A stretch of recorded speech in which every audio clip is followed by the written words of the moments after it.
Bulletin में सबसे पहले आपको खबर दें, वज़ीर आज़म शहबाज शरीफ ने कहा है कि हाल ही में जिस विजन अज़्म इस्तेहकाम का ऐलान किया जा रहा है उसे गलत समझा जा रहा है और इसका मवाजना ना ज़रब अज़्ब और ना राह निजात जैसे पिछले ऑपरेशन से किया जा रहा है। उन्होंने कहा कि पिछले ऑपरेशन ऐसे मकामात पर किए गए जो नो गो एरियाज़ बन चुके थे। इस वक्त मुल्क में ऐसे कोई नो गो एरियाज़ नहीं हैं क्योंकि दहशत गर्दों को फैसला कुन तौर पर शिकस्त दी जा चुकी है। फ़िलहाल बड़े पैमाने पर किसी ऐसे फ़ौजी ऑपरेशन पर गौर नहीं किया जा रहा जिससे आबादी की नकल मकानी की ज़रूरत पड़े। उन्होंने कहा कि विजन अज़्म इस्तेहकाम पाकिस्तान में पायदार अमन व इस्तेहकाम के लिए एक कसीर जहती विजन है। ये सिक्योरिटी इदारों और पूरे रियासती निज़ाम का मजमूई कौमी विजन है। इसका मकसद नज़रसानी शुदा कौमी एक्शन प्लान के नफाज के लिए नई रूह और जज्बा पैदा करना है। ये नेशनल एक्शन प्लान सियासी मैदान में कौमी इत्तफाक के राय के बाद शुरू किया गया था। अज़्म इस्तेहकाम का मकसद पहले से जारी इंटेलिजेंस की बुनियाद पर मुसल्लह कार्रवाइयों को मज़ीद मुतहरिक करना है ताकि दहशत गर्दों की बाक़ियात की नापाक मौजूदगी और जराइम व दहशत गर्द गठ जोड़ की वजह से उनकी सहूलत कारी और मुल्क में पुरतशद्दुद इंतहा पसंदी को फैसला कुन तौर पर जड़ से उखाड़ फेंका जाए। सियासी इत्तफाक की राय से शुरू किए गए इस मुस्बत इक़दाम की पजीराई करनी चाहिए और इस मौजू पर गलत फहमी और गैर ज़रूरी बहस को ख़त्म करना चाहिए। कराची में मुसलसल दूसरे रोज़ शदीद गर्मी रही जिससे शहरी बेहाल हो गए। दिन भर समंदरी हवाएं भी बंद रहीं। कराची में पीर के रोज़ 42 डिग्री की गर्मी 50 डिग्री से ज़्यादा महसूस की गई। फ्लैटों के जंगल गुलिस्तान जौहर में रेगिस्तान जैसी गर्मी महसूस की गई। गुलिस्तान जौहर में दर्जा हरारत 43.7 रिकॉर्ड किया गया। शहर के मुख्तलिफ इलाकों में 7 अफराद गर्मी की ताब ना लाकर हलाक हो गए जबकि 60 से ज़्यादा शहरियों को हालत गैर होने पर अस्पताल लाया गया। पुलिस सर्जन डॉक्टर समिया ने हीट स्ट्रोक से 4 अफराद के हलाक होने की तस्दीक की है। रिपोर्ट करेंगे दानियाल सैयद। गर्मी की शिद्दत ने कराची को सिब्बी और जेकबाबाद की सफ में ला खड़ा किया। शहरी हब्स और जिस्म जलाती लू के थपेड़ों से बिलबिला उठे। फिजा सारा दिन इस कदर गर्म रही कि मुख्तलिफ इलाकों से 7 अफराद की लाशें मिली। गर्मी से हलाक होने वालों की उम्रें 35 से 60 साल के दरमियान है। रेस्क्यू इदारों का बताना है कि जाँ बहक अफराद मुमकिन तौर पर नशे के आदी थे। Karachi police surgeon doctor Samiya ने तस्दीक की है कि शदीद गर्मी से मुतासिर होकर जाँ बहक होने वाले अफराद की तादाद 4 है। गर्मी से मुतासरा 67 मरीजों को सिविल अस्पताल लाया गया। उनमें से 54 को इब्तदाई तिब्बी इमदाद के बाद फारिग कर दिया गया। मिलने वाली लाशें Jama cloth, गोलीमार, super highway, Gulistan जौहर और लांडी से मिली। फेडरल बी एरिया करीमाबाद से एक शख्स की लाश मिली। औरंगी टाउन, फकीर कॉलोनी, परेशान चौक रोड के करीब नामालूम शख्स की लाश मिली है। गुज़िश्ता रोज शहर के मुख्तलिफ मकामात से 10 नशे के आदी अफराद की लाशें मिली थीं। दानियाल सैयद, जियो न्यूज़, कराची। कराची में गर्मी की हालिया लहर के दौरान शहर के सर्द खानों पर भी दबाव बढ़ गया है। शहर में ईदी फाउंडेशन के 3 सर्द खानों में 3 रोज़ के दौरान 300 लाशें लाई गई हैं। जियो न्यूज़ के नुमाइंदे राहिल सलमान इस वक्त ईदी फाउंडेशन के सरबराह फैसल ईदी के साथ मौजूद हैं। आइए उनसे इस हवाले से मजीद जानते हैं। राहिल, क्या अपडेट है? कराची में शदीद गर्मी जारी है और इस दौरान जो वो लोगों के अमवात की शरह भी बढ़ गई है। इस वक्त हम मौजूद हैं वो ईदी फाउंडेशन के सरबराह फैसल ईदी के साथ और उनसे हम जानते हैं कि उनके सड़खानों में कितनी लाशें लाई जा चुकी हैं। हमारे जो है वो 3 दिन का जो फिगर है तकरीबन 300 के करीब है और आम दिन में सबसे हाईएस्ट जो हमारी गई है 23 तारीख को गई हैं 128 लाशें हुई हैं जो हमारे सर्दखाने में लाई गई हैं। 3 अलग अलग सर्दखानों में कराची शहर के। 22 तारीख को अगर देखा जाए तो 86 थी और आज की जो तारीख है 24 तारीख में 84 तक फिगर है। जो आम दिनों में हमारे पास जो मैयतें आती हैं गुस्ल के लिए वो 30 से 40 होती हैं, तो उनके मुकाबले में जो है वो 23 तारीख सबसे हाईएस्ट गई है 128 मैयतें, जो कि आम रूटीन से 100 मैयतें ज़्यादा हैं। इसमें कुछ पता चल सका है कि आया मरने वाले किस वजह से मरे? हम चेक नहीं करते हैं, ये जो है वो आपको उनके घर वालों से पूछना पड़ेगा या डॉक्टरों से जिन्होंने उनका इलाज किया। और लेकिन चूँकि गर्मी बहुत ज़्यादा चल रही है और साथ में लोड शेडिंग बहुत ज़्यादा है तो लोगों के जो है वो हालत ख़राबी की तरफ गई है। इसमें नामालूम लाशें कितनी होंगी और वारिसान वाली कितनी होंगी? नामालूम लाशें कम हैं, 5, 7, 8 होती हैं एक दिन में।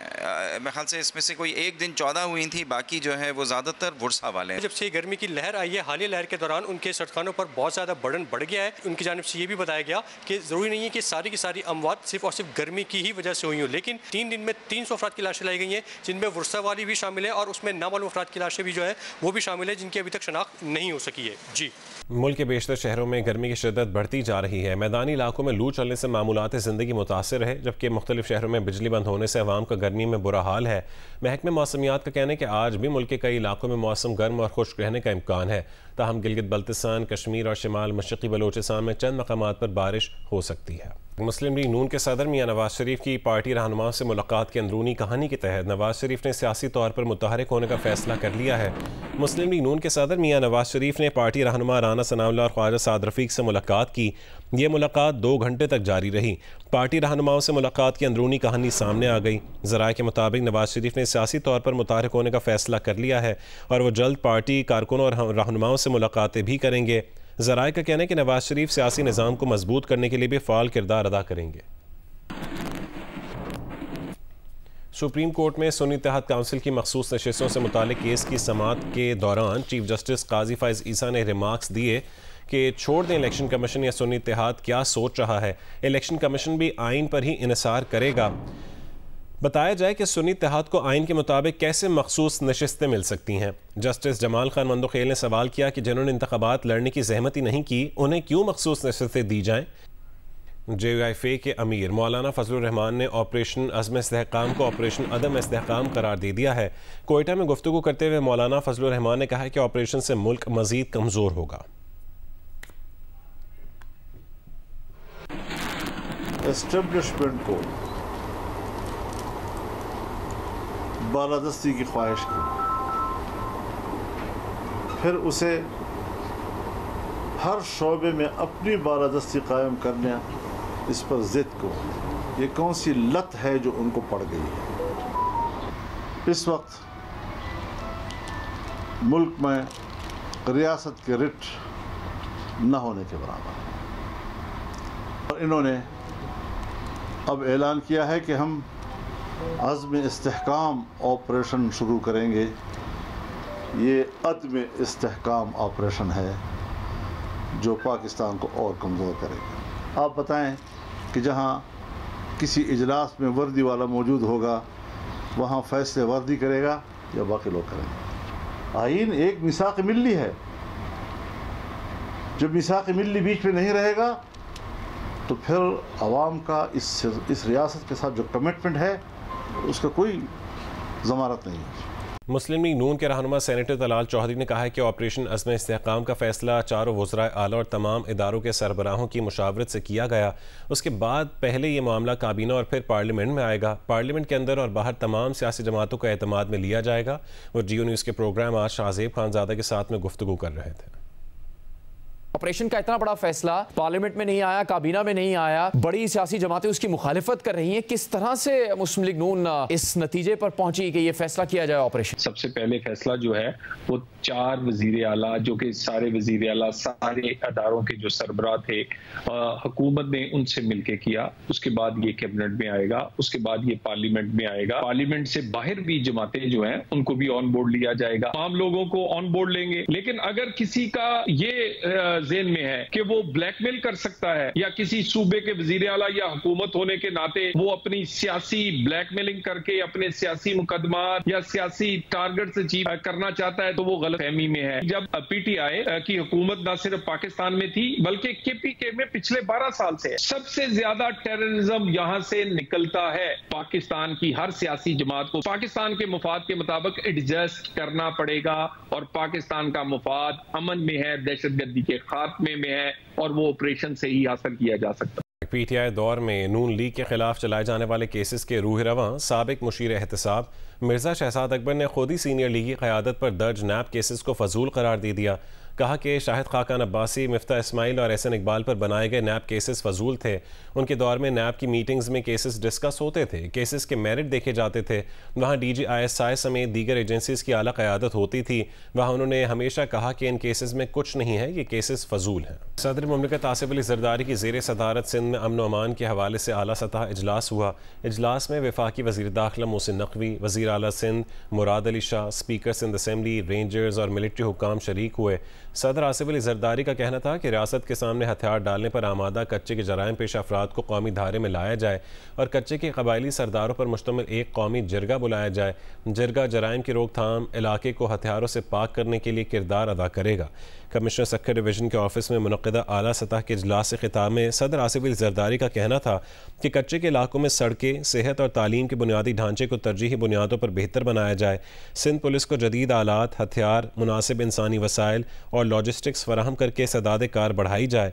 उन्होंने कहा कि सिंध पुलिस के शोहदा के ख़ानदानों और बच्चों की फलाह व बहबूद को यकीनी बनाया जाए। इजलास में IG सिंध और DG रेंजर्स ने सदर मुमलिकत आसिफ अली जरदारी को सिंध में अमन अमान की सूरत हाल पर ब्रीफिंग भी दी। मारूफ गुलकार और समाजी कारकुन शहजाद रॉय ने कहा है कि अच्छी किताब और अच्छा उस्ताद तनकीदी सोच पैदा करने में कलीदी किरदार अदा करते हैं, लेकिन इस मुल्क में निसाबी किताबों पर मुराद देने के बजाय उन पर 10% सेल्स टैक्स लगा दिया गया। जियो न्यूज़ के प्रोग्राम आज शाहजेब खानजादे के साथ में गुफ्तगू करते हुए उन्होंने कहा कि असातिज़ा को हासिल 25% टैक्स छूट वापस लेना भी ख़तरनाक इकदाम है। उन्होंने बताया कि उन्होंने वज़ीर आज़म शहबाज शरीफ और वज़ीर मनसूबाबंदी एहसन इकबाल से ये दोनों इकदाम वापस लेने की दरख्वास्त की है और दोनों ने उस पर मुस्बत रद्द-ए-अमल दिया है। शहजाद रॉय ने उम्मीद जाहिर की है ये टैक्स जल्द ख़त्म कर दिए जाएंगे। अच्छी किताब और एक अच्छा टीचर, ये दो होते हैं जो आपको आपका इंटीग्रल पार्ट प्ले करते हैं क्रिटिकल थिंकिंग में। किताबें नहीं हैं इस मुल्क के अंदर बच्चों के लिए और उसके ऊपर इंसेंटिव क्रिएट करने की बजाय 10% सेल्स टैक्स लगा दिया गया। ये खतरनाक बात थी। Teacher creates all the other professions और टीचर हमारे यहाँ पर लास्ट प्रायोरिटी है किसी भी प्रोफेशन के लिए जाने के अंदर। ऐसे के अंदर टीचर जिस पर 25% उसको रिबेट मिलता है टैक्स पर, वो वापस ले लेना, ये एक बहुत अगेन एक खतरनाक बात है। मैंने फिर रिक्वेस्ट की प्राइम मिनिस्टर साहब से और एहसन इकबाल साहब से, मैंने उनसे इस पर डिस्कशन किया कि ये एक ऐसी चीज है, 10% टैक्स तो कभी भी पाकिस्तान की हिस्ट्री में सेल्स टैक्स किताबों पे नहीं लगा। दोनों ने, प्राइम मिनिस्टर साहब ने भी और एहसन साहब ने भी, आई एम रियली ग्रेटफुल। उन्होंने बहुत पॉजिटिव फीडबैक दिया। मुझे लगता है कि बहुत का फेवरेबल डिसीजन होगा, जब भी होता है, कब होना है, बट आई होप कि ये खत्म कर दिया जाए फौरन। स्वात के इलाके मदियन में जलाओ घेराव और थाने पर हमले के मुकदमे में मतलूब अहम मुलजिम को गिरफ्तार कर लिया गया है।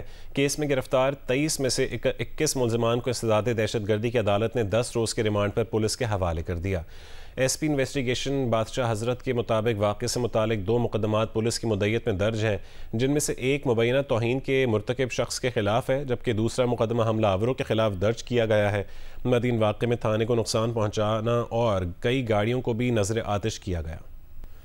नवाज शरीफ के साबिक तर्जुमान मोहम्मद जुबैर ने तस्लीम किया है कि उनके पास नवाज शरीफ की जनरल बाजवा से मुलाकात का कोई सबूत नहीं है। उन्होंने इस बारे में लोगों से सुन रखा था। इस मीटिंग की उनके पास कोई बाज़ाब्ता तस्दीक नहीं थी। ये बात उन्होंने निजी TV के एक इंटरव्यू में कही।